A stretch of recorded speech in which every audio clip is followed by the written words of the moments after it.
Tiga.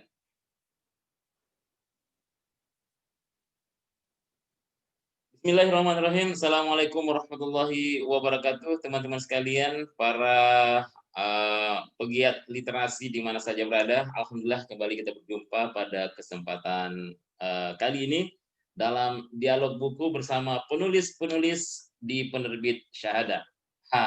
Alhamdulillah pada kesempatan ini kita menghadirkan seorang penulis muda ya yang sungguh energik dan luar biasa. Beliau adalah penulis dari Tanah Luwu dan beliau adalah orang kedua penulis dari Tanah Luwu yang saya podcast di penerbit Syahada ya. Beliau adalah Hairil Al-Fajri. Assalamualaikum, Bang Hairil. Waalaikumsalam Pak Sabil, gimana kabar Pak? Alhamdulillah. Senang sekali kita berjumpa di ruang digital ini ya, virtual ini, Iya Pak. karena dengan jalan inilah kita bisa bersilaturahim lebih jauh. Nah, teman-teman sekalian, para pegiat literasi, pencinta buku, buku yang ditulis oleh Bang Hairil ini adalah Keajaiban Pemuda Sakti. Ya, seperti yang saya pegang dan beliau juga pasti pegang buku ini. Nah, Bang Hairil, kesibukan akhir-akhir ini selain nulis, dan saya tahu beliau adalah trainer dan motivator, dan saya ikuti perkembangan beliau akhir-akhir ini memberikan inspiring ya, semangat kepada para pejabat di beberapa daerah. Apakah betul aktivitas akhir-akhir ini tuh Bang Heri? Ya, terima kasih Pak Sabil. Saya pertama-tama mengucapkan permohonan maaf karena beberapa waktu kita pending jadwal ini karena saya perjalanan keluar kota dan ada beberapa agenda yang tidak terjadwal tapi mendesak untuk segera dilakukan. Dan terima kasih atas kerendahan hati penerbit Syahada yang masih berkenan setelah beberapa kali ditunda. Jadi alhamdulillah kesempatan ini sangat baik sekali walaupun secara virtual. Saya juga dengan Pak Sabil lama tidak ketemu. Terakhir ke Bone tidak sempat bertemu. Alhamdulillah ya setelah masa pandemi, karena kita memang sebagai seorang pembicara di masa pandemi ini tantangannya sangat luar biasa karena tidak ada tatap muka langsung. Tapi setelah dibolehkan untuk melaksanakan kegiatan dengan penerapan protokol kesehatan, kita kembali beraktivitas. Jadi akhir-akhir ini banyak mengisi bimbingan teknis anggota DPRD Sulawesi Selatan, dan juga ada beberapa daerah yang kita diberikan kepercayaan untuk mendampingi calon pemimpin daerah ya, calon bupati, wakil bupati maupun calon wali kota. Seperti itu Pak Sabil sekarang. Wah, Masya Allah. Aktivitasnya banyak tidak gitu. Luar biasa ya. Artinya di tengah kesibukan yang padat itu, saya yakin tetap menyisihkan waktu untuk menulis, ya kan? Betul Pak Sabil, betul. Jadi paling tidak kalau tidak sempat buka laptop, kata-kata aksara rasa tetap kita produksi. Iya, saya tunggu nanti itu jadi buku kayaknya. Insya Allah didoakan. Lebih cinta kita proses, iya. Ya, buku yang diterbitkan ini, ya, kita masuk ke sini, Keajaiban Pemuda Sakti, menjadi legenda, penuh prestasi, sukses, bahagia, kaya, dan bermanfaat. Kita ini mau penasaran nih sebenarnya. Nanti dijelaskan ya, Keajaiban Pemuda Sakti di dalam buku ini seperti apa, tapi yang kami mau tahu dulu, kenapa sampai mau menulis buku seperti ini? Ya, terima kasih. Jadi buku Keajaiban Pemuda Sakti itu revisi judul dari The Miracle of Pemuda Sakti. Pertama, alasan saya menulis karena saya bertemu dengan banyak orang yang selalu memberikan dorongan sampai kapan saya hanya membaca karya orang lain dan karya saya tidak dibaca oleh orang lain. Sedangkan ada kemampuan yang diberikan oleh Allah Subhanahu wa taala untuk menulis. Jadi buku Keajaiban Pemuda Sakti ini saya tulis pada saat banyak mengisi training, seminar maupun workshop di kalangan anak-anak muda, terutama pelajar dan mahasiswa. Jadi saya berpikir materi-materi training baiknya saya bukukan sehingga bisa dibawa pulang oleh peserta dalam bentuk buku, dan itu bisa ditransformasi energinya ke orang-orang yang tidak sempat mengikuti training dan seminar. Jadi alasan pertama saya, ya itu tadi, mau karya saya juga bisa dibaca oleh orang lain, dan saya teringat perkataan salah seorang penulis dan novelis yang sangat disegani dunia lah, kira-kira seperti itu, Bang Pramudia Anantatur, bahwa jika engkau tidak ingin dilupakan oleh sejarah dan dunia, maka menulislah. Dan alasan selanjutnya, ya, saya belajar sedikit mengenai budaya, dan saat ini lagi mengkampanyekan mengenai Pitch and Literacy Campaign berbasis budaya. Nah, ada satu warisan intelektual di Tanah Luwu secara khusus dan Indonesia secara umum, yakni naskah Ilagaligo, ya, yang mengalahkan Panjanya Oedipus dari Yunani dan Mahabharata dari India. Jadi sebenarnya di darah anak-anak muda Tanah Luwu, anak-anak muda di Sulawesi Selatan itu mengalir gen literasi. Jadi seharusnya mereka menulis, karena ini adalah warisan intelektual nenek moyang kita.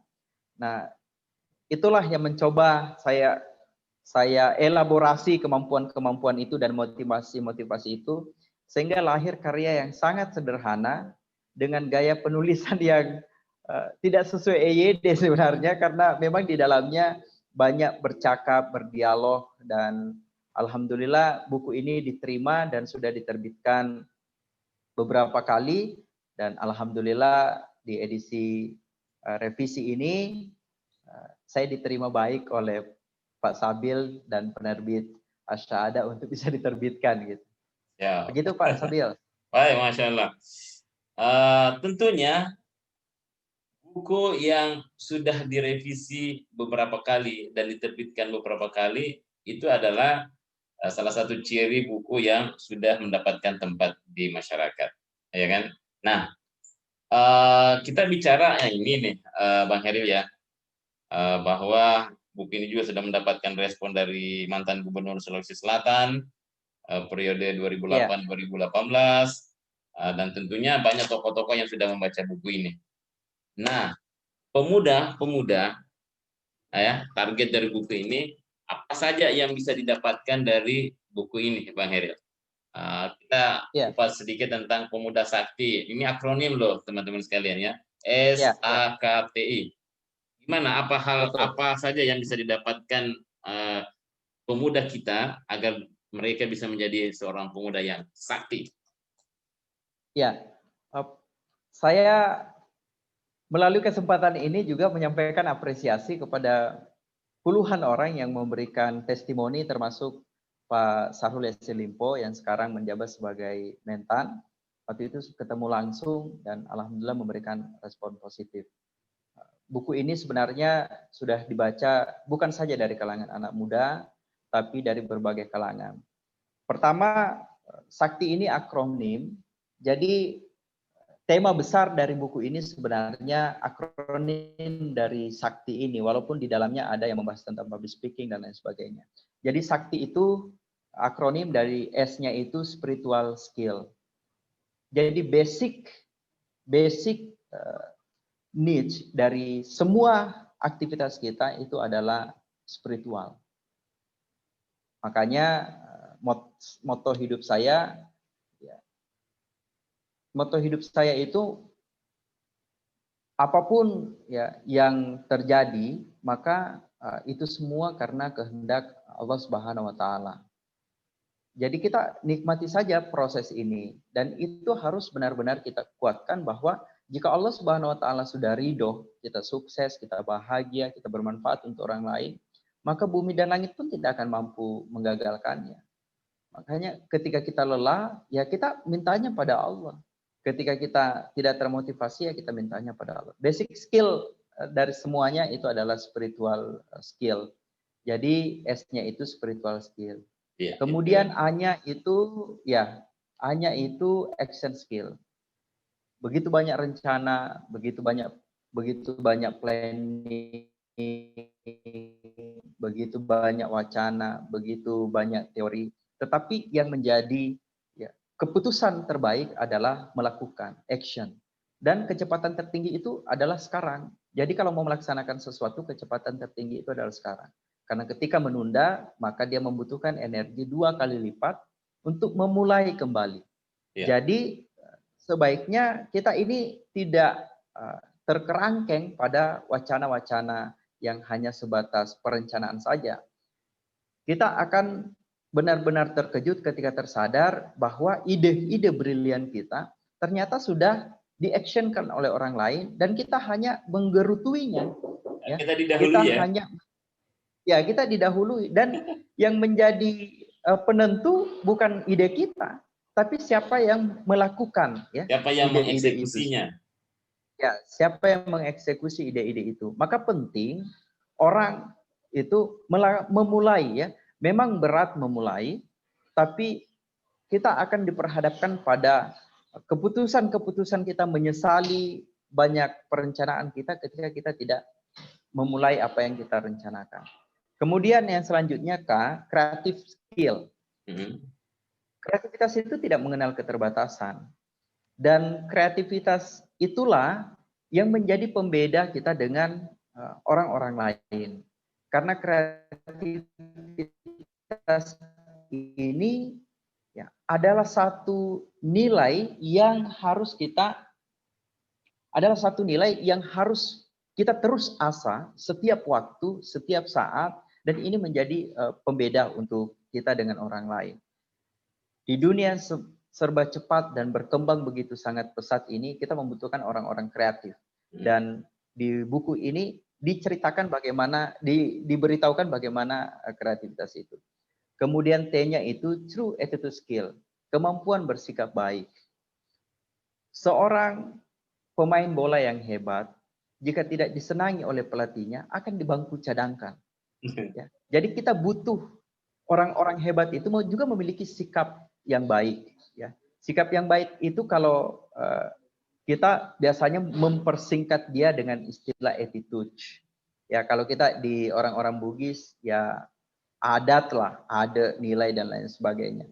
Jadi nilainya kita kalau ingin benar-benar memiliki nilai di hadapan orang lain, kita harus memiliki true attitude skill, kemampuan untuk bersikap baik. Kemudian I-nya ini adalah imagination skill. Kita mulai dari kecil itu terus memupuk mimpi-mimpi, walaupun diperhadapkan pada kenyataan bahwa kita tidak bisa mewujudkan mimpi-mimpi kita, tetapi kita terus melambungkan mimpi-mimpi, harapan, doa-doa adalah pengharapan kita terhadap keajaiban-keajaiban Tuhan. Jadi kalau mimpi kita, harapan kita itu hanya sesuatu yang tidak membutuhkan keajaiban campur tangan Tuhan, itu standarnya masih kecil. Jadi imagination skill itu bagaimana kita menghadirkan harapan untuk benar-benar berharap tentang keajaiban Tuhan, keajaiban Allah hadir pada setiap mimpi-mimpi kita. Saya selalu mengatakan bahwa kita ini sudah diperjalankan begitu sangat jauh.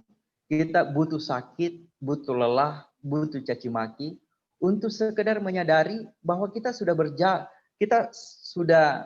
bertahan sejauh ini dan kita tetap berada pada optimisme dan keyakinan bahwa Tuhan akan hadir pada setiap apa yang kita harapkan walaupun kita diperhadapkan pada tantangan-tantangan. Singkatnya begitu, Pak. Ya, Masya Allah.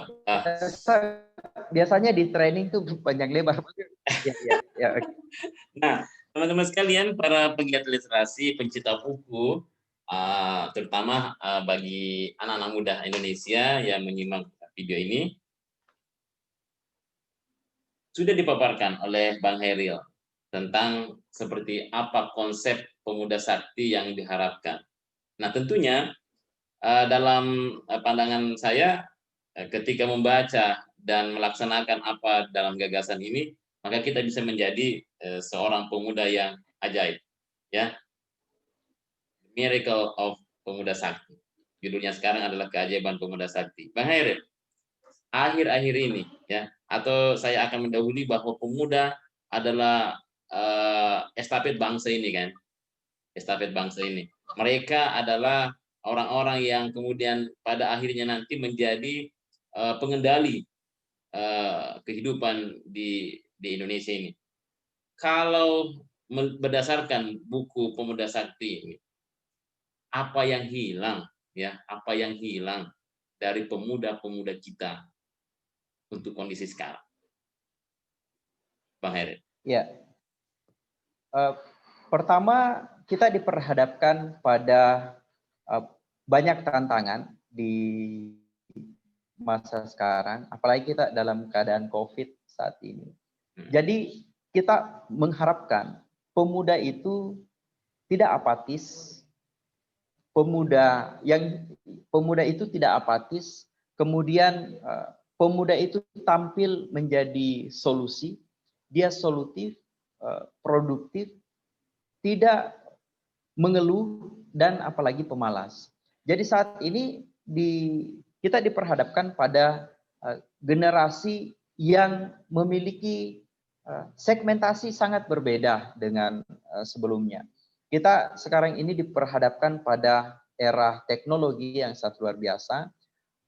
Generasi-generasi yang sangat dikenal dengan generasi milenial, ya, mereka kreatif. Tapi di sisi-sisi yang lain, kadang juga apatis. Masa bodoh dengan kehidupan berbangsa, bernegara, bersosial.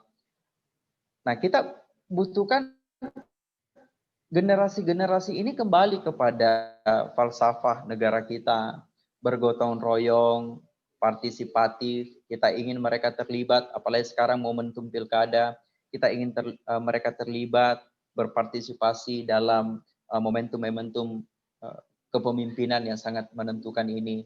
Jadi yang hilang pada generasi-generasi muda kita saat ini nilai-nilai gotong royong, nilai-nilai kepedulian, gitu Pak Sabit. Ya. Nah, kalau dia hilang, tentu ada sebuah harapan untuk menemukannya, kan?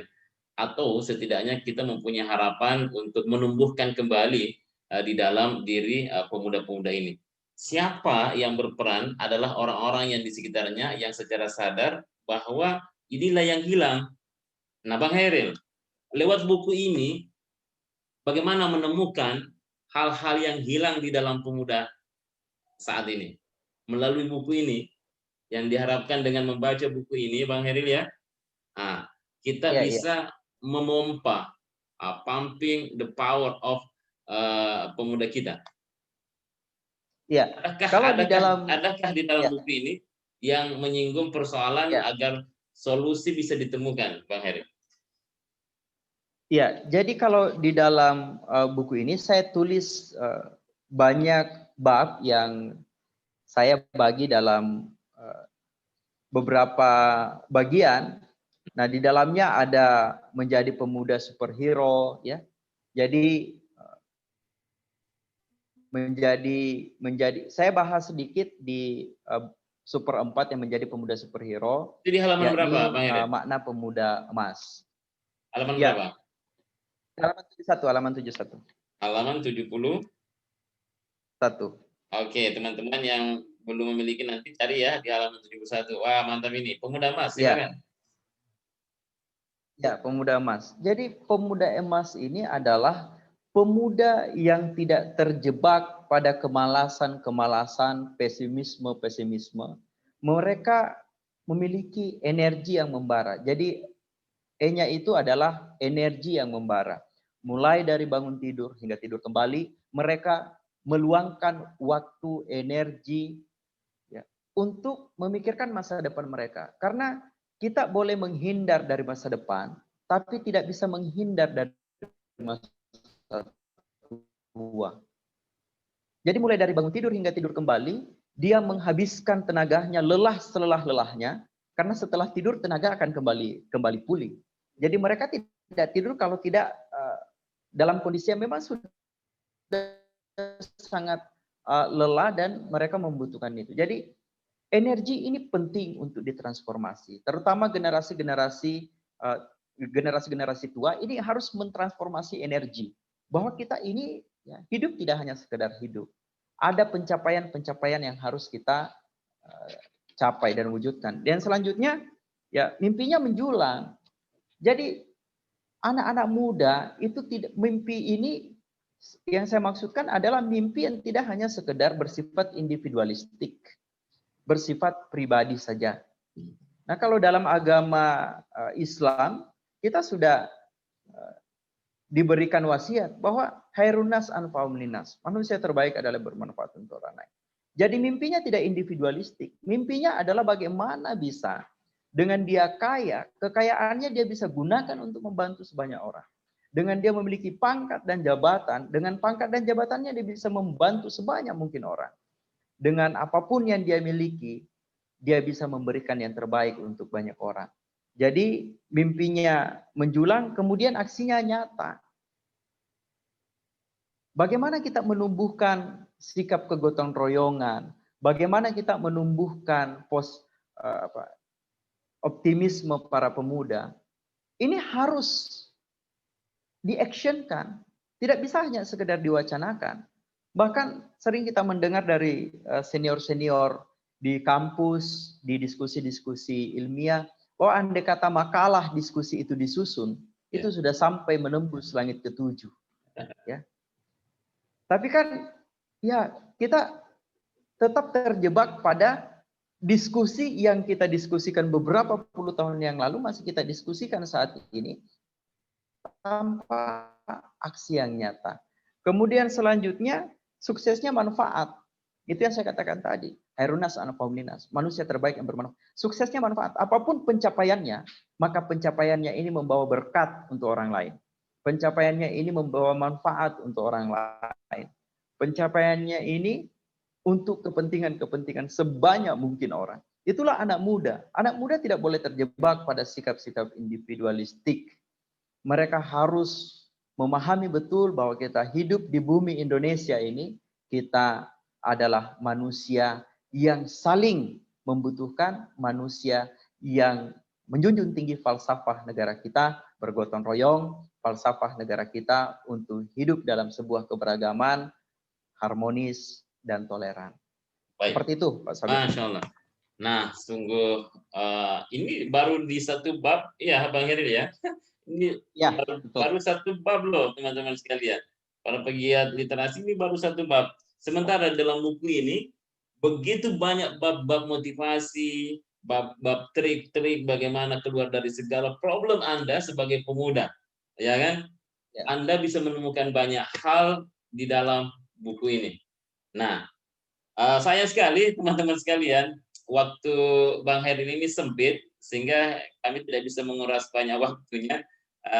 Yang pastinya Bang Heril gimana nih mau mendapatkan manfaat buku ini? Apakah sebatas membelinya saja ataukah kita perlu mengadakan sebuah pelatihan, training atau sebagainya?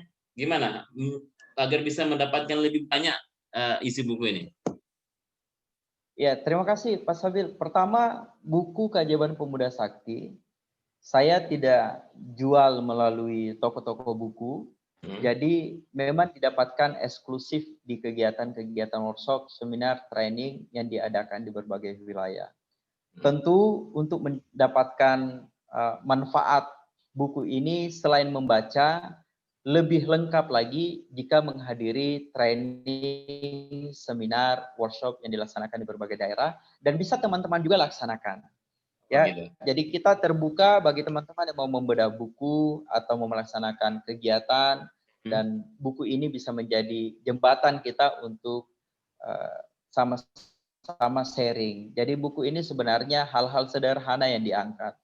Saya ada sedikit tadi yang saya lihat buku ini saya buka-buka kembali karena beberapa waktu terakhir saya sangat jarang training dan seminar tentang buku karena banyak di BIMTEK. Itu yang menarik salah satunya tadi yang saya sempat lihat, the power of giving. Bagaimana kekuatan memberi, ya, kekuatan bersedekah, kekuatan kita menginfakkan, mensedekahkan dan membelanjakan apa yang kita miliki untuk orang lain. Nah,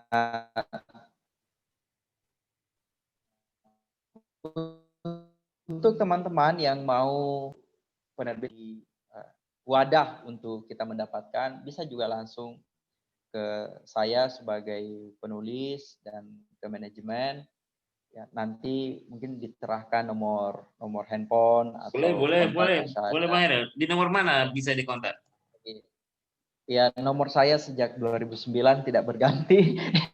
Ya, Tadi sampai 2020 ini. Bisa disebut ya? Boleh, disebut pelan-pelan. Ya, boleh. Jadi ini nomor pribadi saya 082 190 385 064. Ya, saya ulang kembali 082 190 385 064. Itu sekaligus WA, Pak. Ya. Betul. Nomor itu adalah nomor yang pertama kali saya berkenalan dengan Bang Hairil ya. Oh iya, Pak. Lama enggak ketemu, Pak ya? Lama ya. Oke. Saya selalu berdoa bagaimana ke Bone kita laksanakan kegiatan-kegiatan kembali. Baik. Dan semoga pandemi ini segera berlalu. Ya, dan Asyada insya Allah Asyada ini saya bahagia sekali. Semoga bisa menjadi penerbit yang menjadi jembatan penulis-penulis pemula kayak kita ini untuk bisa mendapatkan ya paling tidak posisi sebagai penulis ya di Sulawesi lah atau secara nasional kayak gitu. Baik, terima kasih. Bang Heril, kita saling mendoakan agar kegiatan-kegiatan Bang Heril semakin sukses dan tentunya tidak berhenti menulis ya, karena menulis adalah mengabadikan sejarah ya. Itu kata Pramudia Anantatur. Dan teman-teman sekalian, menulis itu adalah sebagai bentuk tanggung jawab kita karena pernah membaca. Ya kan? Nah, oleh karena itu penulis yang baik adalah pembaca yang baik, gitu ya Pak Sabil ya? Betul. Dan penulis yang baik adalah pembaca yang baik. Nah, teman-teman sekalian, bagi yang mau menerbitkan buku seperti Bang Hairil, boleh langsung juga ke penerbit Syahada, ada weblognya, boleh juga ke nomor kami, ya, bisa ada di kolom komentar pada YouTube yang ini, ya. Jadi teman-teman sekalian, saya sebenarnya masih mau mengambil waktunya Bang Hairil ini. Saya sudah lewat 1 menit dari perjanjian kami. Mohon maaf. Dan ya mohon maaf Pak Sabil karena malam ini masih ada jadwal podcast, jadi salah bisa ngobrol di lain waktu, kita bedah secara virtual atau gimana. Perbabnya boleh juga Pak. Oke, sudah ada janjinya Bang Hairil ya. Kita tinggal atur jadwal. Ini adalah pembuka dalam segmen dialog buku di penerbit Syahada. Sekali lagi kami ucapkan terima kasih kepada Bang Hairil Al-Fajri bersama tim yang ada di sana. Kita saling mendoakan sama-sama sukses di potensi kita masing-masing. Dan insya Allah semua kita investasikan untuk kebaikan bersama dan banyak orang. Kita akhiri dialog buku pada malam hari ini tentu tidak lengkap dan tidak sempurna karena kesempurnaan hanya milik Allah Subhanahu wa taala. Kita akhiri. Sekian. Assalamualaikum warahmatullahi wabarakatuh. Waalaikumsalam warahmatullahi wabarakatuh. Salam literasi. Siap, salam literasi, Pak. Baik. Terima kasih. Terima kasih, Pak. Terima kasih.